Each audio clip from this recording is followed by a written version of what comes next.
Kata Imam Hatim Al-Asam rahimahullah, man idda'a arba'atun wala arba'atun fada'wahu kadhibun. Barang siapa yang mendakwa dia buat 4 perkara tetapi tanpa dia meninggalkan 4 perkara, maka dakwaan dia tu semuanya muhung, semua tak betul.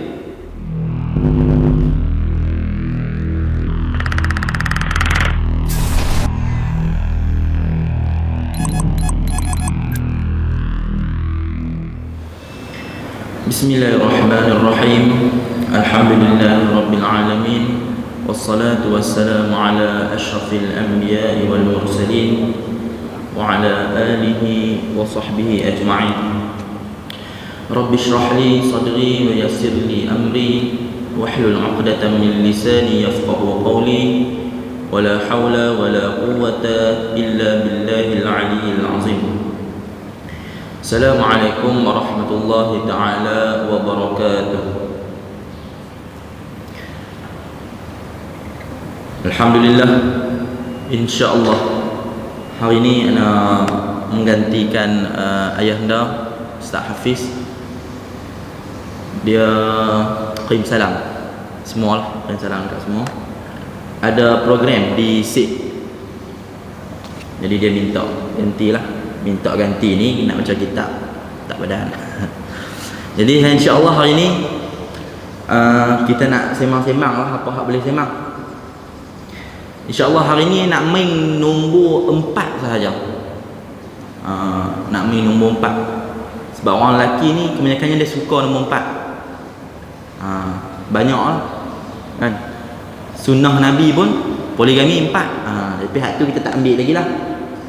Baik, insya-Allah kita nak bermain-main dengan nombor 4 sahaja hari ini.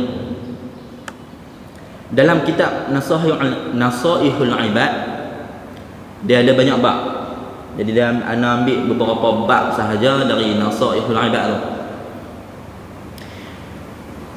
Ada benda yang bila kita buat elok dah, tapi bila kawan nu buat, puak lain buat, lagi elok. Dan ada juga benda yang kalau satu puak ni buat buruk, tapi kalau satu puak yang lain buat lagi buruk. Yang tu yang kita nak try bincang hari ni insya-Allah. Kalau diberi kesempatan kita habis. Kalau tak dan kita baca hak menadan. Insya-Allah. Sebelum tu kebanyakannya kita ni orang Melayu kita ni lah, kebanyakannya dia suka mendakwa. Dakwa dia ni suka cinta dekat Nabi, takut neraka. Dia cinta akan nak masuk ke dalam syurga. Dia cinta kepada Allah. Jadi bila dakwaan dia ni semua kena ada bukti. Jadi bukti-bukti inilah yang kita nak terai semang hari ni. Tu yang pertama insya-Allah. Kata Imam Hatim Al-Asam rahimahullah, man idda'a arba'atun wala arba'atun fada'wahu kadhibun. Barang siapa yang mendakwa dia buat 4 perkara tetapi tanpa dia meninggalkan 4 perkara, maka dakwaan dia tu semuanya muhung, semua tak betul. Yang pertama, man idda'a hubbillahi wa lam yantahi an maharimillahi ta'ala fada'wahu kazibun. Yang pertama ni, barang siapa yang duk dakwa dia ni cinta akan Allah, sayang dekat Allah ni, takut dekat Allah, wa lam yantahi an maharimillahi ta'ala, tapi dia tak tinggal benda-benda yang Allah haramkan. Dia tak tinggal benda-benda yang Allah larang. Lah ni kalau kita nak sebut pasal haram, banyak benda. Tinggal sembahyang haram, berzina haram, merompok haram, merokok. Lah ni ada banyak pendapat orang kita banyak macam tu. judi haram, zina haram, rokok dia ada banyak pendapat. Tapi itu tak apa. Kan? Ada orang dok kata dia takut kepada Allah, tapi masih lagi dia tak meninggalkan benda-benda yang Allah larang. Jadi bila tak ada benda tu, dakwaan dia tu adalah tipu belaka. Semuanya tak betul. Yang kedua, man idda'a hubbun nabi wa karihal fuqara wal masakin fa da'wahu kazibun. Yang kedua ni, barang siapa yang duk dakwa kata dia ni cinta dekat Nabi, Nabi ni idola dia, dia nak jadi macam Nabi, sayang sungguh-sungguh dekat Nabi, tapi dalam masa yang sama dia benci, dia tak suka dekat orang fakir dan miskin. Jadi dakwaan dia tu semuanya tipu belaka. Sebab apa? Sebab Nabi ni dia sangat mencintai orang yang miskin. Dia sayang sungguh dekat orang yang miskin ni. Macam kisah Abu Hurairah. Abu Hurairah ni dia duduk di kaki 5 masjid, kan? Dia tak ada benda apa nak makan. Jadi satu hari ni Abu Hurairah ni dia pergi jumpa Saidina Abu Bakar. Dia jumpa Abu Bakar, dia nak sembang lah, nak minta lah sikit kok ada apa-apa yang boleh bagi dekat dia nak makan. Dia tak ada makanan ni Abu Hurairah ni. Jadi Abu Bakar dia sibuk dengan hal dia. Dia kata tak apalah, hampir dekat orang dulu, aku ada kerja. Jadi Abu Hurairah ni pilah pula dekat Sayyidina Umar. Pi dekat Sayyidina Umar pun sama.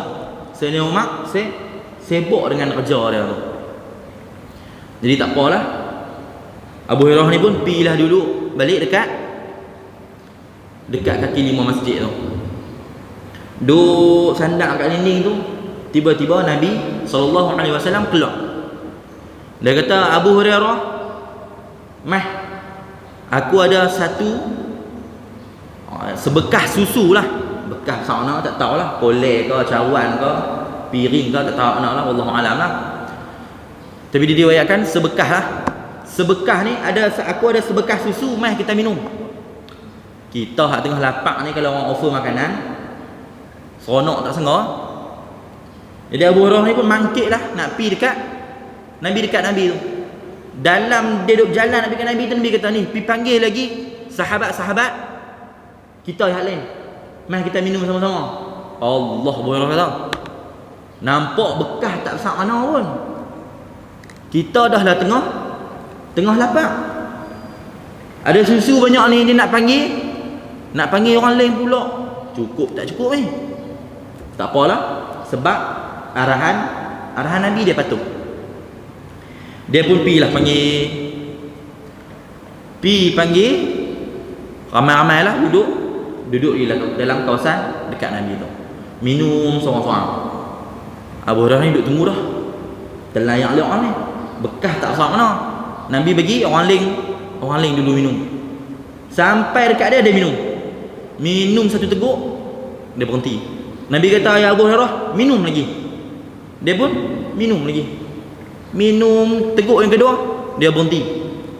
Sebab nak tinggal dekat Nabi pula. Nabi kata, ya Abu Hurairah, minum lagi sampai kenyang. Abu Hurairah pun minum lagi sampai betul-betul kenyang lah. Kita ni kalau lapar terlalu mana, orang minum air banyak, dia jadi penuh perut tu, jadi kenyang. Abu Hurairah pun minum sampai dia kenyang betul. Lah dia bagi dekat Nabi. Bagi kat Nabi, Nabi minum baru habis. Dalam kisah ni ada dua benda. Yang pertama, ada tiga benda, minta maaf. Yang pertama, kita boleh sentuh bab mukjizat Nabi. Boleh menambahkan makanan yang sikit. Yang kedua, dalam kisah Abu Hurairah ni kita boleh ambil apa dia? Dia ada sifat ithar. Nabi ni ada sifat ithar. Dia mengutamakan orang daripada diri dia. Yang ketiga, dia tak boleh tengok Nabi ni, tak boleh tengok orang susah daripada dia. Okay. Masuk kalau duk cerita bab isar ni, bab mengutamakan orang lain daripada diri kita ni, ada satu kisah ni. Suatu hari Nabi tengah duduk mengajar di dalam kawasan masjid itulah. Ni kisah bab isar, mengutamakan orang lain. Dan Nabi duduk mengajar ni, tiba-tiba ada seorang perempuan, dia mai bagi kain selendang dekat Nabi. Kain rida lah kan. Nabi waktu tu, Nabi sangat-sangat memerlukan kain tu. Jadi perempuan ni bagi hadiah dekat Nabi. Nabi ni Allah seronok tak sangka. Nabi masuk dalam rumah dia, Nabi tukar kain rida tu, dia pakai kain rida hak baru. Dia masuk bilik tukar, dia keluar nak mengajar balik. Ada seorang sahabat Nabi kata, "Ya Rasulullah, lawa lah kain tu. Boleh tak kalau aku nak?" Dalam bahasa mereka lah kan. "Boleh tak kalau aku nak? Lawa semua kain tu."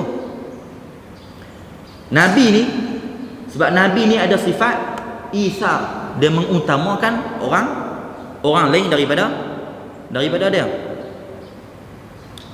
Jadi Nabi pun masuk balik bilik, Nabi tukar balik rida dia hak lama. Walaupun Nabi sangat-sangat memerlukan rida hak perempuan tu bagi. Tak apalah, Nabi pun bagi dekat sesi sahabat tu. Habis mengajar semua, orang tanya sahabat ni.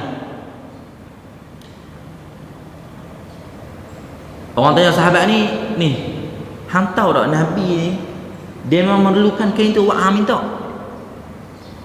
Sahabat ni kata, "Ya, aku minta bukan sebab aku nak jual, bukan sebab aku nak pamer dekat orang, bukan sebab aku nak pakai ke apa. Aku minta kain tu dekat Nabi sebab nanti aku mati, aku nak buat kain tu sebagai kain kafan aku." Si sahabat ni kata. Jadi tak lama lepas tu dia pun meninggal lah, sahabat tu. Dan kain yang dia minta dekat Nabi tu, dia buat sebagai kain kafan. Ni tak apa, nampak lembut sikit. Sahabat tu minta kain rida dekat Nabi. Ada satu kisah lagi pasal isar ni juga, cerita yang lebih kurang. Cerita pasal Nabi, suatu hari ni Nabi berjalan dengan Zaid bin Al-Harithah. Ni dekat tengkok Nabi ni ada satu kain selendang yang kain dia kerah. Kain kerah lah kau katakan, bukan kain lembut apa tu, kain kerah. Duduk di tengkok Nabi. Dalam Nabi duduk berjalan dengan Zaid bin Al-Harithah tu, tiba-tiba ada seorang Badawi.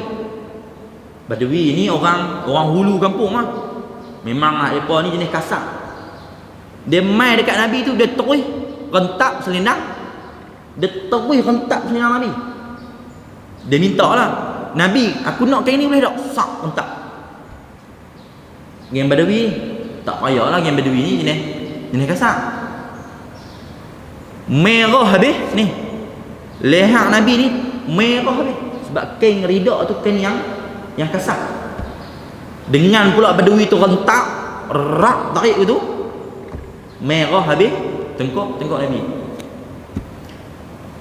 Nabi pun dalam keadaan yang senyum, tak apa, ambil lah. Sebab Nabi ada satu sifat isar. Dia lebih mengutamakan orang lain daripada diri dia sendiri. Itu yang nombor 2.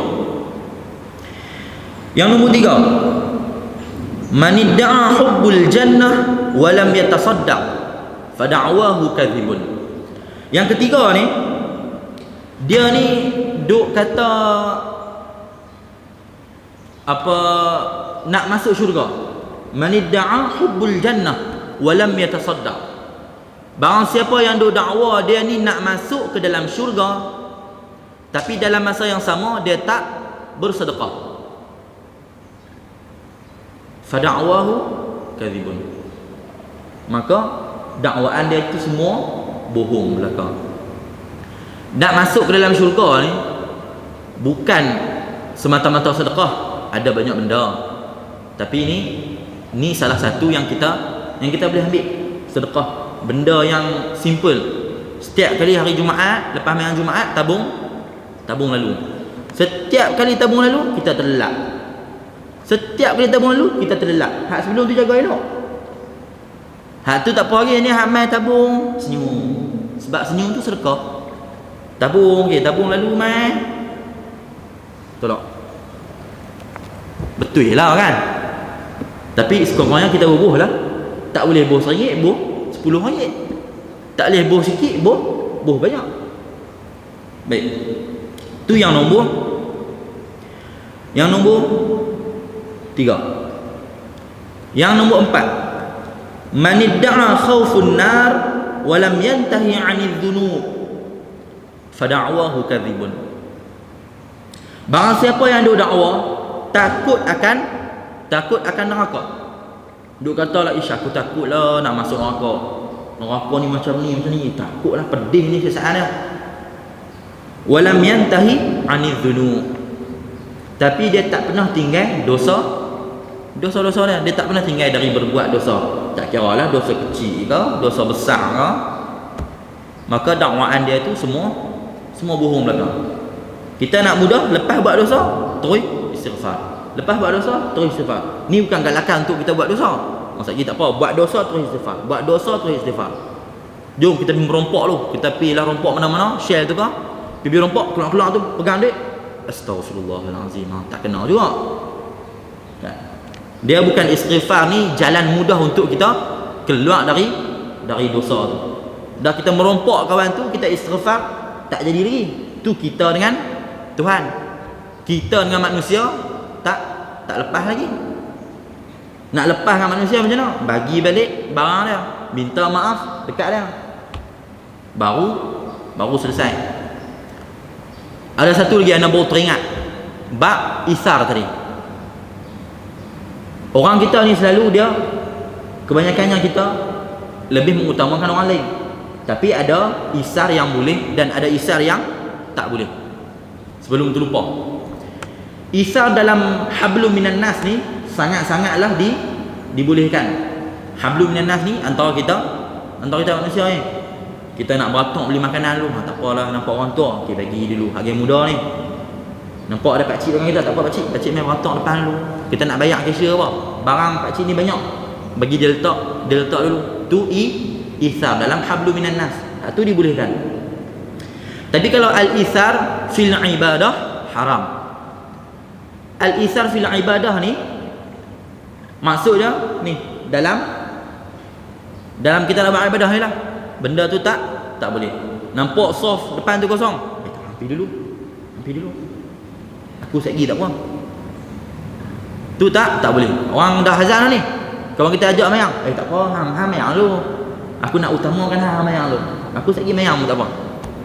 Dalam bab yang beda, dia tak boleh. Kalau hablum minan nas tu dibolehkan. Baik. Tu yang 4 perkara yang pertama. Ni nak sembang pasal 4 perkara. Dalam 4 perkara ni ada 4 perkara. Ni kita ambil 4. Yang nombor 2, kata Imam Hakim, arba'atun, 4 juga. Arba'atun hasan walakinna arba'atu minha ahsan. 4 benda ni baik. Tapi kalau puak ni buat 4 benda ni lagi baik. Kalau si A buat benda ni baik dah. Kalau si B buat benda ni lagi baik. Apa dia yang pertama? Kata Hakim, yang pertama al-haya'u minar rijal. Malu dari seorang lelaki. Malu dari seorang lelaki. Seorang lelaki yang malu. Tu dah hasan. Walakinnahu minan nisa'i ahsan. Tapi kalau perempuan yang malu lagi elok. Sebab dia ada dalam dunia kita ni ada 2 benda. Hasan, ahsan. Kan? Ada benda yang baik, ada benda yang lebih baik. Ada lagi, ada benda yang besar, ada lagi benda yang lebih besar. Kabir, akbar. Sorry, asghar. Ada banyak benda lagi lah. Baik, bila sentuh pasal malu ni, ada hadis Nabi kata, inna mimma adrakan nasa min kalamin nubuwatil ula iza lam tastahyi fasna' ma syi'ta. Maksud dia apa? Kata-kata yang kita boleh ambil daripada nabi-nabi yang dulu ni, idza lam tastahyi fasna' ma syi'ta. Kalau dalam riwayat ni faf'al ma syi'ta, maksud yang sama. Nabi kata kalau kita ni tak ada rasa malu, fasna' ma syi'ta, buatlah apa yang kita nak, buatlah apa yang kita nak buat.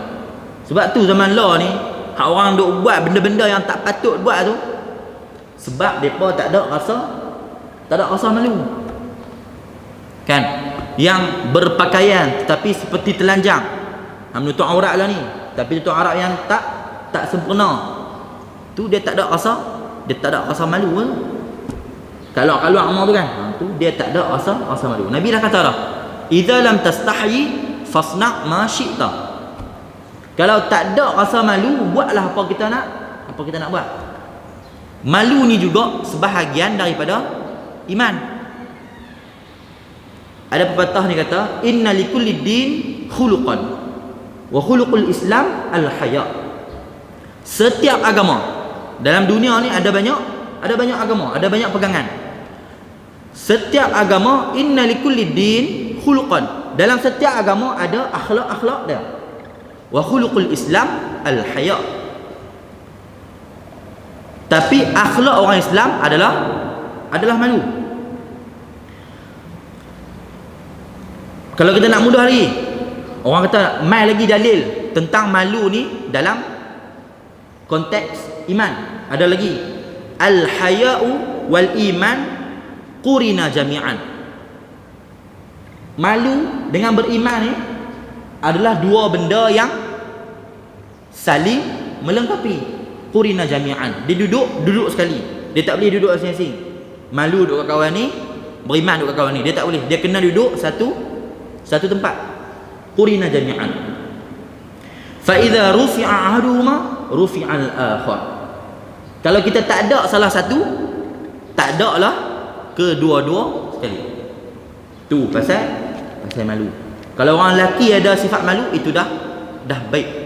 Tapi kalau perempuan ada sifat malu, lagi baik.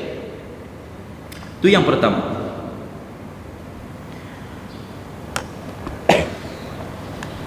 Wal adlu min kulli insani hasan. Sifat adil di kalangan orang awam, di kalangan orang biasa-biasa, itu adalah terbaik.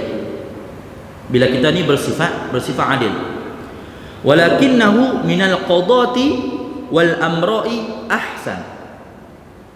Tetapi kalau sifat adil ni duduk dekat pemimpin-pemimpin, lagi baik.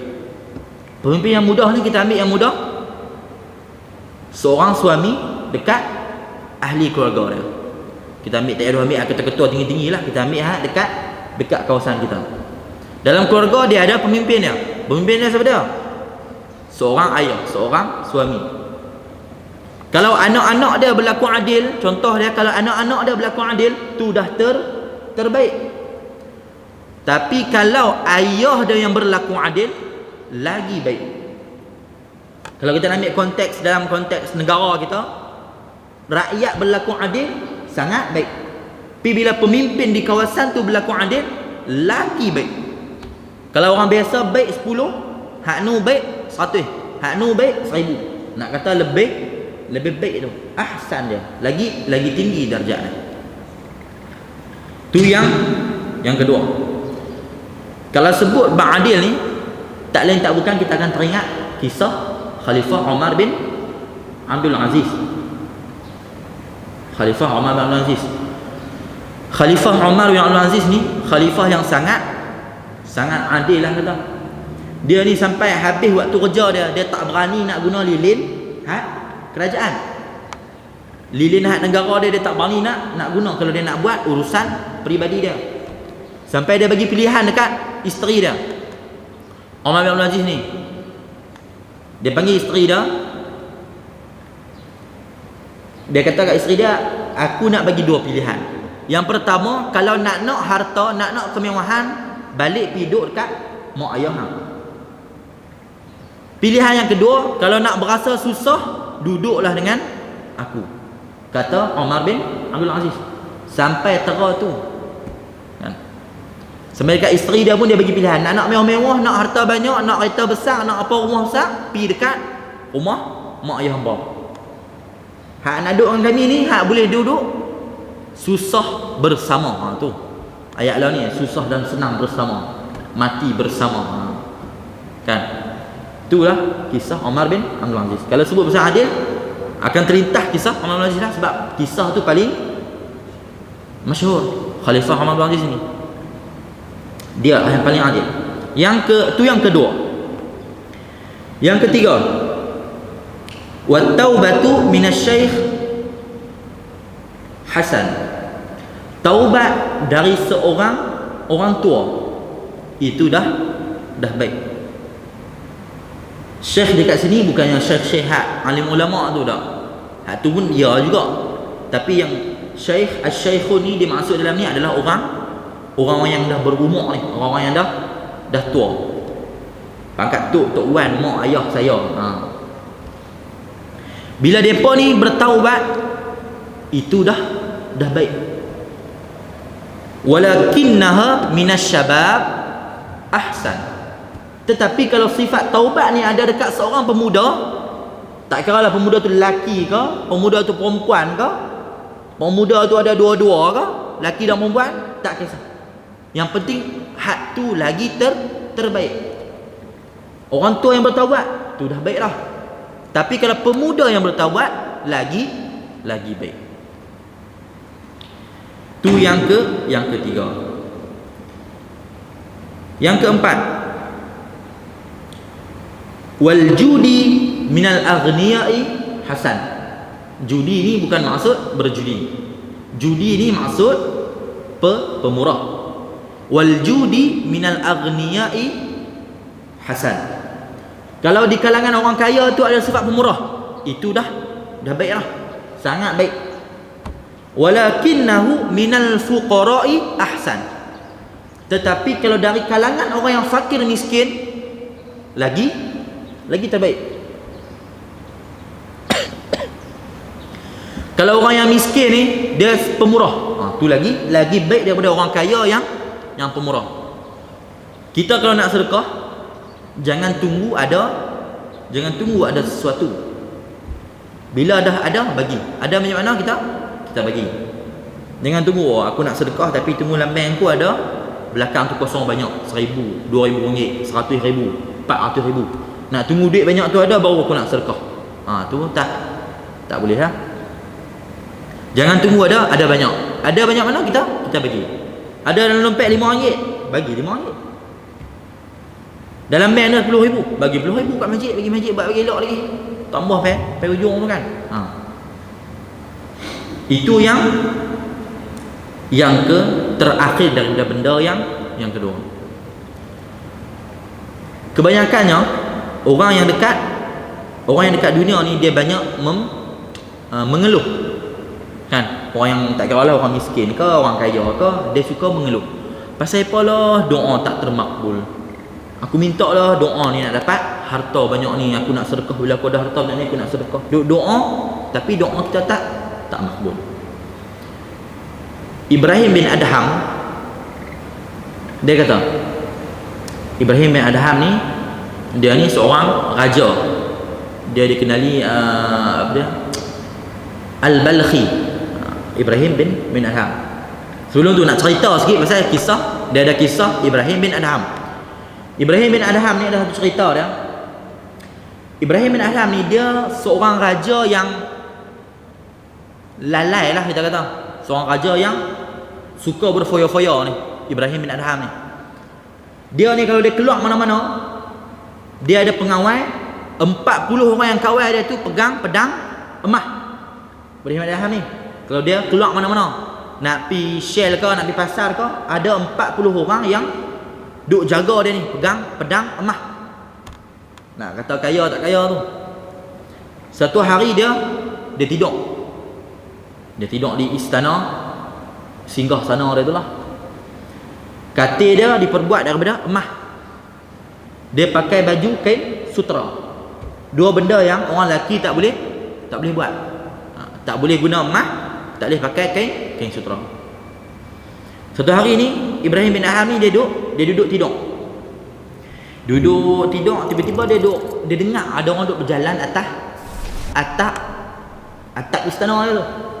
Dia duduk dengar ada orang duduk berjalan, tutak. Dia kata kat kawan tu kat atas, "Oi, duduk berjalan apa atas atap aku ni? Duduk cari apa?" Kawan duduk atas tu jawab. Si fulan duduk atas tu dia kata, "Aku tengah cari unta aku hak hilang." Cari unta atas atap rumah orang. Ada patut itu. Ibrahim Adham ni kata, "Mana ada orang nak curi unta atas atap aku?" Lepas tu hilang macam tu lah. Ibrahim bin Adham ni pun dia tak boleh tidur sampai ke pagi. Dia duduk termenung fikir, siapa dia kalau jalan atas atap dia ni tadi, hak semalam duduk cari unta kat atas atap dia tu. Dia duduk fikir. Jadi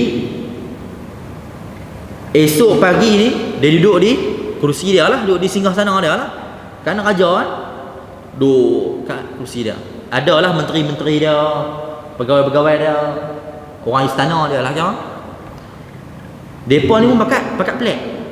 Pasal apa Ibrahim bin Adham ni dia duduk termenung. Tidak tak pernah macam tu lah. Duduk termenung fikir seorang-seorang dia, duduk atas kursi tu. Macam orang hak tua-tua duduk tunggu anak balik kampung. Duduk kat depan pintu tunggu bila anak balik. Macam itulah Ibrahim bin Adham duduk dekat singgahsana dia. Tiba-tiba ada seorang lelaki yang masuk ke dalam singgahsana dia. Lelaki ni muka dia orang takut. Kira pegawai duduk jaga pintu pun tak berani nak halang lelaki tu daripada masuk. Dia masuk buat dek dia sampai depan Ibrahim bin Adham. Ibrahim ni kata, hang siapa?" Dia tanya lelaki hak mai tadi ni. Kita buh lah nama dia apa dia? Buh si fulan lah. Ibrahim tanya si fulan ni, "Hai si fulan, hang siapa yang mai masuk istana aku macam ni? Ni bukan RNR." Si fulan ni kata, "Nanti saat aku baru sampai ni bagi aku berehat lu." Amboi, masuk rumah orang marah orang pula si fulan ni. Jadi Ibrahim ni kata, "Hang nak apa sebenarnya hang mai kat rumah aku ni?" Si fulan ni kata, "Ni rumah hang ke rumah siapa dia?" Ibrahim kata, "Ni rumah ayah aku." Si fulan ni kata, "Sebelum rumah ayah hang, rumah siapa dia?" "Rumah datuk aku." Sebelum tu datuk kepada datuk aku. Sebelum tu datuk kepada datuk tu. Si fulan tu kata, "Maksudnya ni adalah singgah sana lah. Kan? Hanya duduk mati orang pula ganti. Duduk mati orang lain ganti." Ibrahim Adham ni pun dia terfikir, dia ni pasal apa? Laki si fulan ni pun berenjak belakang, tiba-tiba hilang dalam orang ramai. Sampailah Ibrahim ni dia duk fikir tak habis, sehingga dia menjadi orang yang baik. Ibrahim Adham ni, awak boleh masuk surga Ibrahim Adham ni. Nak cerita pasal doa tak termakbul, jauh sangat pergi lari sampai Ibrahim Adham tu. Ibrahim bin Adham kata, pasal apa doa kita tak termakbul? Dia kata sebab hati kita dah mati daripada 10 perkara. Ibrahim Adham kata, pasal apa doa kita tak termakbul? Sebab hati kita dah mati daripada 10 perkara. Yang pertama, kita kenal Allah. Kita tahu Allah tu maha kuasa. Dia boleh buat apa yang dia nak buat. Tapi kita tak menunaikan hak Allah. Kita tahu Allah suruh kita ni, suruh kita sembahyang, dia suruh kita taat, tapi kita tak buat. Tu yang pertama. Yang kedua, kita baca kitab-kitab Allah, yang ni Al-Quran, tapi kita tak mau nak praktik isi dalam Al-Quran tu. Kita duk baca lah, tiap-tiap hari duk baca Al-Quran, tapi kita tak mau nak try praktikkan apa yang ada dalam isi Al-Quran tu. Itu yang kedua, pasal doa kita tak termakbul. Yang ketiga, dia mengaku bermusuhan dengan iblis. Dia kata iblis tu adalah musuh utama aku, syaitan tu adalah musuh utama aku. Tapi dia masih lagi duk ikut apa yang iblis suruh. Iblis kata buat ni, dia pun buat. Tapi dia mengaku iblis tu adalah musuh dia. Tu yang ketiga. Yang keempat, dia mengaku cinta akan Rasul tapi meninggalkan tingkah laku dan sunnah Nabi. Mengakulah ni kemari Rasul selawat. Tapi sunnah Nabi kita tinggal. Ada banyak benda sunnah. Bukan sunnah pakai jubah saja, bukan sunnah pakai serban saja. Ada banyak lagi sunnah. Itu yang keempat. Yang kelima, kita mengaku senang akan syurga. Maksudnya kita tahu syurga tu seronok. Tapi kita tak buat benda yang kita boleh pi ke dalam syurga tu. Tahu tak syurga tu ada sungai-sungai yang mengalir, kan? Kita boleh minta apa saja kita nak minta dalam syurga. Tapi kita duduk dekat dunia ni, kita tak mau buat benda yang boleh bawa kita ke dalam syurga. Itu yang nombor 5. Yang nombor 6, sebaliknya, kita tahu kata neraka tu tempat yang seram lagi daripada rumah hantu. Ada fanfare tu kan, ada rumah hantu, seram lagi daripada tempat tu. Budak-budak lah takut kubur, seram lagi daripada kubur tu. Kita tahu neraka tu lagi seram. Tapi yang nombor 6 ni apa dia? Tapi kita tak mengakhiri perbuatan dosa. Macam tadilah ada had tadi. Dia apa? Mani da'a khaufun nar wa lam yantahi ani zunub, kan? Dia dakwa dia takut akan neraka, tapi dia tak berhenti daripada buat dosa. Inilah yang nombor 6 tu. Takut akan neraka tapi tak pernah tinggal buat dosa. Yang ketujuh, dia mengakui kematian tu adalah hak. Maksudnya dia tahu mati ni adalah benda wajib akan berlaku pada setiap orang. Tapi dia tak pernah persiapkan diri dia untuk menghadapi mati. Yang ke-8, dia ni asyik duk tengok aib orang ya. Dia tak tahu dia pun ada aib. Ni orang yang ke-8 ni. Pasal apa doa kita tak makbul? Sebab kita ni asyik duk perhati aib orang. Kita tak pernah tengok aib kita. Kita kalau kita tak mau orang buka aib kita jangan buka aib orang. Yang ke-9, kita makan rezeki yang Allah bagi, tapi kita tak pernah bersyukur dengan rezeki yang Allah bagikan kepada kita. Dan yang terakhir, pasal apa doa kita tak makbul ni, yang ke-10 ni, kita duk setiap kali orang mati, orang meninggal dunia, kita bawa pergi kubur. Kita tanam dia, kan? Kita baca talqin kat dia. Tapi kita tak pernah nak ambil yang iktibar daripada peristiwa tu. Maksud dia, macam tadi dia kata, kita takut, kita tahu kata mati itu adalah benda yang hak, tapi kita tak mau nak bersiap untuk menghadapinya. Macam itulah yang terakhir tu. Kita dah bawa orang pergi kubur, tapi kita tak ada rasa takut akan mati itu dalam diri kita. Tu 10 tanda pasal apa doa kita tak termakbul. Nak doa kita nak makbul, kita kena ada tanda-tanda iman kita. Contoh dia ada 3 tanda iman. Taat kepada Allah, tinggalkan benda yang haram. Yang ketiga ni jarang orang buat. Bukan jarang sangat, ada juga orang buat, tapi tak banyak. Buat baik dekat orang yang buat jahat dekat kita, kan? Macam ada kisah Nabi Ishaq apa si buta tu, kan? Sambil dia suap dia duduk hina, dia kata Nabi ni macam ni lah, macam ni. Nabi kata silap kan? Allah alam lah. Tak mau contoh banyak lebih, takut tersilap. Jadi ni yang ketiga tu, tanda kita beriman tu. Kita buat baik dengan orang yang buat jahat dengan kita. Kita ni sekata orang buat jahat kita, duk tunggu hari nak balas, kan? Baik ni lepas ni kita praktikkan. Bila orang buat jahat dengan kita buat baik. Dia baling batu, kita baling bunga. Bunga pun jangan baling bunga akrah, sama dengan batu lah. Hang baling batu lah, dak aku baling bunga, cuma bunga tu kerah. Tak kena juga. Baik. Tu yang kedua. Yang ketiga, kita dah bincang dah 4 perkara dakwaan Kalau kita ada dakwa 4 benda ni tapi kita tak buat 4 benda ni, dakwaan kita bohong. Yang pertama. Yang kedua, bila 4 perkara ni buat, puak tu buat 4 perkara tu elok, bila puak ni buat lagi elok. Ni kita nak cerita yang sebalik dia pula. Imam Hatim Al-Asam kata, arba'atun qabihun walakinna arba'atu minha aqbah. 4 benda ni kalau buat buruk, tak elok ya. Tapi kalau buat 4 benda ni, kalau puak ni buat 4 benda ni lagi buruk. Tadi kita cerita kan pasal orang adil, bila orang awam adil baik, bila orang pemimpin adil lagi baik. Yang ni sebaliknya pula.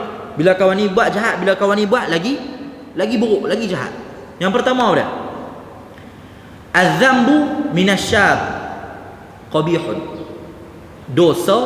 Berbuat dosa di kalangan orang muda. Orang muda yang berbuat dosa itu dah buruk. Wa minasyaikh aqbah. Tapi kalau orang yang dah berumur, orang yang dah tua-tua ni buat jahat, buat dosa tu lagi buruk. Kan? Hak rumah kata pi, kubur kata mai pun dah dekat umur macam tu pun masih lagi buat benda-benda yang boleh mendatangkan dosa tu dia. Tu yang pertama. Orang pemuda yang buat dosa dah buruk dah. Bila orang tua yang buat dosa lagi buruk. Az-zunub ni tak kira lah az-zunub yang besar ke, dosa yang besar ke ataupun dosa yang kecil. Yang kedua, wal ishtighal bid-dunya minal jahil. Orang jahil, orang yang tak reti apa ni, dia sibuk dengan dunia. Qabihun. Tu dah tak elok dah buruk dah. Contoh orang yang jahil ni, orang yang tak mengaji lah, orang dia tak tahu bab ilmu agama, dia tak tahu bab Islam, jahil lah kita tahu kan. Jahil yang sungguh jahil ni, bila dia sibuk dengan dunia, benda tu dah buruk. Tetapi wa minal alim aqbah. Tapi kalau orang yang berilmu, orang yang penuntut ilmu, orang yang mengajar ilmu, orang yang alim ulama, kalau dia sibuk dengan dunia lagi buruk. Wal ishtighalu bid dunya. Kan, sibuk dengan dunia ni kalau orang jahil tak apa lagi. Bukan tak apa lagi, dah buruk dah. Tapi kalau daripada orang yang berpengetahuan, alim ulama, penuntut ilmu, itu lagi buruk, aqbah. Lagi buruk. Yang ketiga, wat takasulu fi ta'atillahi min jami'in nas. Wat takasulu fi ta'atillah ni maksud dia bermalas-malasan dalam melakukan taat kepada Allah. Wat takasulu fi ta'atillahi min jami'in nas, bermalas-malasan dalam berbuat taat kepada Allah min jami'in nas, dalam kalangan orang manusia yang biasa, orang awam senang kita sebut, itu dah buruk. Wa minal ulama'i wat tulabah wat talibah aqbah. Tetapi kalau dari kalangan orang alim ulama, dari kalangan penuntut, lagi buruk benda tu.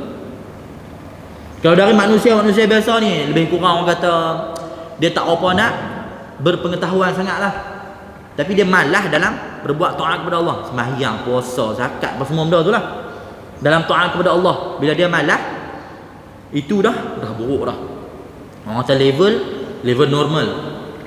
Tapi kalau alim ulama atau penuntut ilmu yang malah dalam berbuat taat kepada Allah, benda tu lagi buruk. Hak tadi normal, hak ni apa dia? Paling tinggi lah. Paling tak normal. Kalau orang alim ulama ataupun penuntut ilmu yang bermalah dalam melakukan taat kepada Allah, benda tu lagi buruk. Yang ketiga, yang keempat dan yang terakhir, wat takabburu minal aghniyai qabih. Takabbur, sifat takabbur ni ada di kalangan orang yang kaya, itu dah buruk dah. Tapi wa minal fuqara'i aqbah. Dah lah dia miskin, dia takabbur pula, lagi teruk. Kalau kita duk baca ni daripada awal, kita duk tengok ni daripada awal nak sebut tadi manid da'a batu arba'atun hasan Ni arba'atun qabih.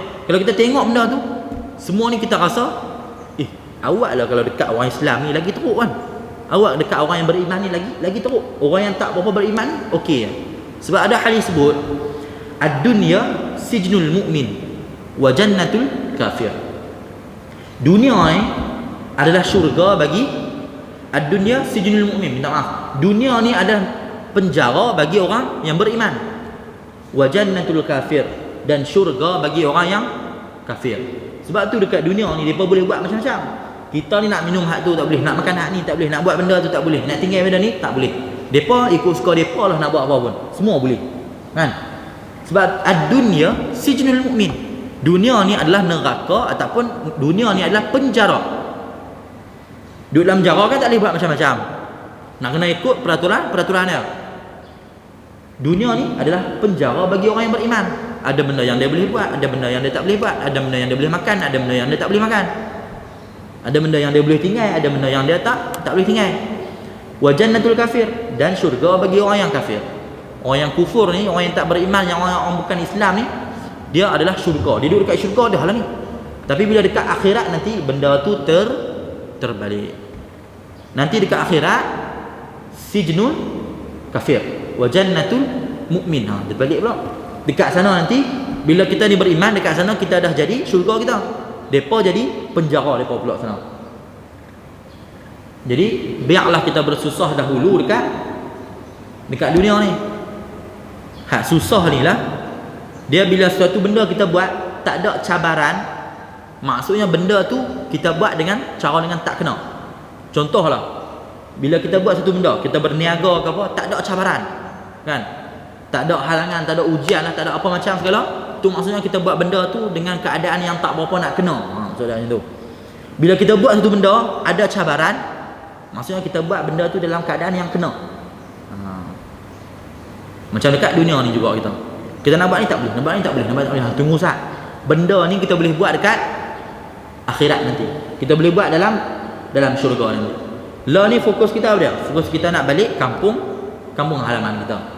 Kampung halaman kita bukan Tanjung Kapur, bukan Paya Kecut, bukan Kok Diang, bukan Changlun, bukan tu. Kampung halaman kita semua syurga. Sebab kita berasal dari syurga. Jadi fokus kita dekat dunia ni kita nak buat apa? Nak cari benda-benda yang boleh bawa kita ke dalam kampung halaman kita balik. Lain pada tu hanya sambilan sahaja. Kan? Kita cari duit. Cari duit ni untuk apa? Bukan nak makan sangat, tapi nak makan untuk kita buat ibadat. Untuk makan, bila kita makan kita kuat untuk buat ibadat kepada Allah. Tujuan kita buat ibadat untuk apa? Nak dapat syurga Allah. Nak dapat redha Allah. Kalau kita buat amalan banyak mana pun, kalau tak dapat redha Allah, tak boleh masuk syurga. Syurga ni kita buat contoh macam stadium. Syurga ni kita buat contoh macam stadium. Kita nak masuk stadium tu, kita kena buat macam ni untuk dapat tiket. Tiket dia apa? Tiket dia amalan kita ni. Kita buatlah amalan banyak pun untuk dapat tiket tu. Bila dah dapat tiket, pergi dekat pintu nak masuk stadium tu. Tiba-tiba ketua stadium tu, contohlah kita kata ketua tu Allah yang miliki syurga. Jadi ni ketua stadium tu kata, hang ada tiket eh? Aku tak redha dengan hang duduk dekat stadium aku. Lah ni hang pergi balik. Walaupun kita ada tiket. Ada tiket dah ni, sah untuk kita masuk ke dalam stadium. Tapi kalau tak ada redha apa owner punya stadium tu, tak boleh masuk. Sebaliknya pula, kalau kita tak ada tiket, tiba-tiba apa ketua owner punya stadium tu panggil kita. Ni yang ujung tu tak ada tiket dah, mai masuk dalam stadium. Tak buat amalan tapi boleh masuk syurga. Tu dia ada cara dia lah kan. Yang penting kita cari redha Allah. Kita buat amalan untuk dapat redha Allah. Dapat tak dapat tu belakang cerita. Yang penting kita buat apa yang patut kita buat. Baik. Jadi cukuplah kot takat tu. 4 perkara dia yang kita nak sembang ni, cukup dah. Yang pertama, manid da'a. Orang yang mendakwa buat sekian-sekian tapi tak buat benda ni, dia bohong belaka. Tu yang pertama. Yang kedua, arba'atun hasan walakinna arba'atu minha ahsan. 4 benda yang baik, tapi kalau 4 benda ni lagi baik. Yang ketiga apa dia? Yang ketiga tersemang tersebut pasal apa doa kita tak termakbul oleh Ibrahim bin Adham. Yang keempat dan yang terakhir tersemang tadi, arba'atun qabihun walakinna arba'atu minha aqbah. 4 perkara ni buruk, tapi bila kawan ni buat lagi buruk. Baik, jadi anak akhiri kuliah kita pada hari ini dengan, sebelum tu nak minta maaf dululah. Kok ada terkasak bahasa ke, tersalah info ke, ada apa silap lagi, boleh main tengok apa Hana pun baru budak-budak baru nak belajar lah ya. Cara-cara duduk sini ni rasa macam anak duduk semang kan dengan mak ayah ni. Duduk semang mak nak saya nak pergi kedai mak nak beli coklat lah, macam tu lah contoh kan. Jadi kalau ada silap boleh tengok saya minta maaf kalau ada terkasak bahasa. Jadi dengan itu wabillahi taufiq wa hidayah. Wassalamualaikum warahmatullahi taala wabarakatuh.